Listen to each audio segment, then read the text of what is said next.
What's going on, guys? Welcome back. Let's make this a quick video. I have been getting a lot of feedback and I've been going through some of these interesting interviews that have been more than enlightened me to the fact that I really don't know everything there is to know about cybersecurity. And, there's nothing that's more humbling than sitting through something and them asking you a question and you have no idea what that even does for the most part. Or you know what it is, but you just never worked with it because that's not part of your responsibility. And it becomes a lot more difficult as you're trying to look for positions, filling these roles, these specific roles that they're trying to ask of you, all of these tools that they use, and you're supposed to have some experience in it, which becomes very, very difficult because when you get hired by an organization, and I would say the bigger the organization, the less you would work on certain things because it will be so siloed. They would have the capacity, money, budget to hire more people to do specific things and to be a master, basically an SME for something very specific. Let's just say, for instance, you're working in a large organization and you have CrowdStrike. I would say one or two individuals would be like the master CrowdStrike uh, senseis or masters or sifus in that particular department. Not everyone's going to know how to work CrowdStrike, like the ins and outs of it on a day to day, because that's not their responsibility. I'm sure any large organization could probably have upwards of 10 to 12 or even more cybersecurity professionals, but not everyone's going to know how CrowdStrike works, like the day-to-day stuff, the operational stuff. From a high level, yeah, we know what it is. It's a EDR. Yeah, it can do containment. You can, track changes or whatever it is. There's a dashboard, but you have to be working with the tools in order to understand it fully. So, what's my point today? My point is, I swear, like these interviews is like they're like Counter Strike, right? They throw out an entire menu of tools and almost like Counter Strike. You have all these different weapons that you get to choose, right? I look at them as the tools of the trade. Not everyone's going to be proficient in every tool. Not every tool is going to be popular amongst certain individuals, and and once you choose your tool, that's what you're comfortable with and that's what you feel like your strong points are. You're going to use it, right? You're going to explain more, you're going to elaborate more, you're going to put that on your resume. So my point is that there's going to be a time where you're sitting through an interview with a hiring manager or someone from the organization and asking you, like, have you ever worked with Wiz, right? Have you ever worked with Okta? Have you ever worked with CrowdStrike? I'm like fumbling on my words. Do you know Nest? Do you know CISA? Do you work with all these things? Do you work with Azure? Do you work with AWS?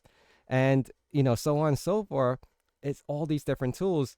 But again, like how much for a cybersecurity professional have to know in order to land a job nowadays, right? The amount of information that they're requiring you to know, the skill set you're required to know, and to bring to the table to demonstrate that all within a half an hour or 45 or an hour interview, question you to like no ends, and you're supposed to be perfect to answer all these. Otherwise, you're not getting the role. You answer one time where you say, I have the ability to adapt and learn because I feel like it's similar. Splunk, QRadar, like have you ever worked with it before? And you can say yes, but they could start diving a lot deeper into the questioning, and you may or may not know it, and you feel like you messed up, right? Because how much can you really know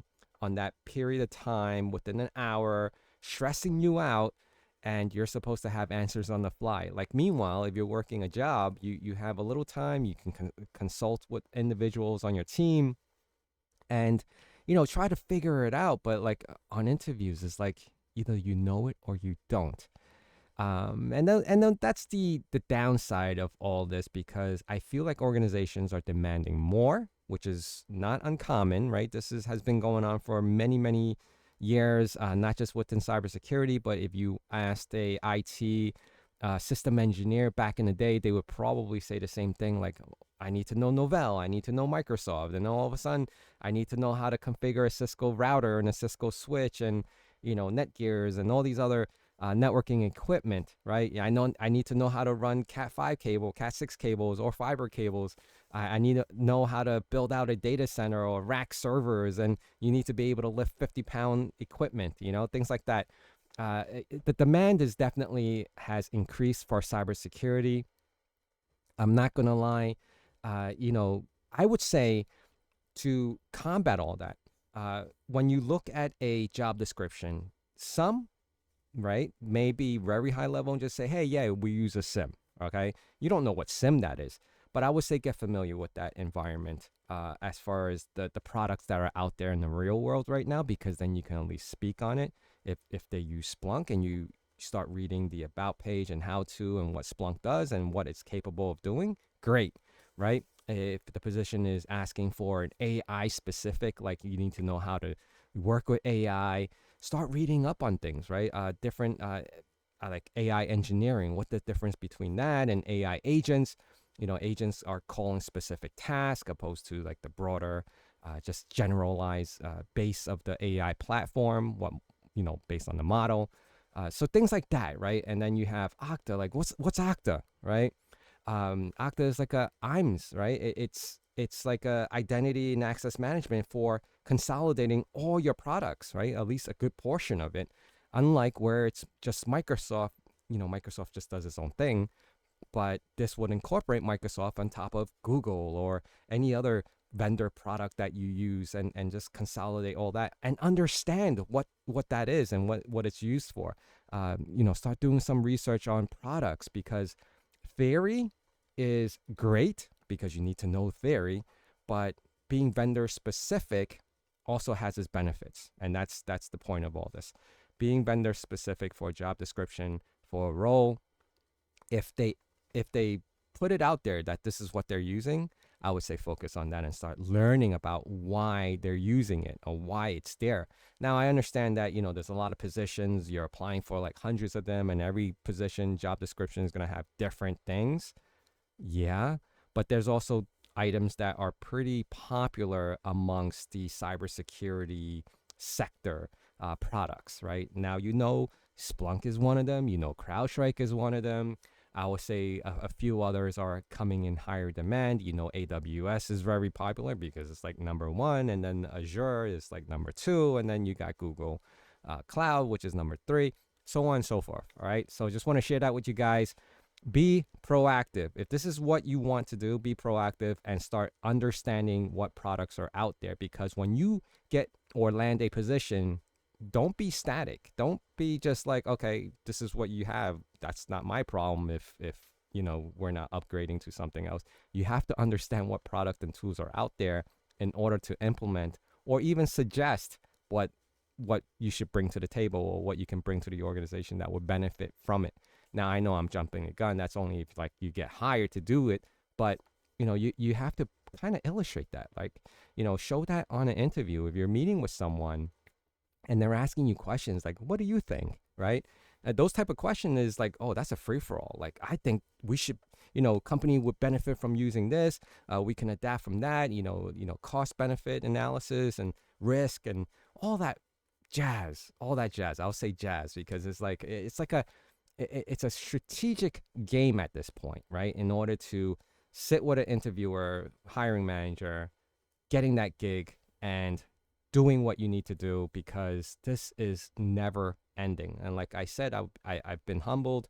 There's plenty of times where I've been asked questions. I've been doing this for years, and there's still questions I can't answer because I've never worked with the products, right? And I never had a reason to.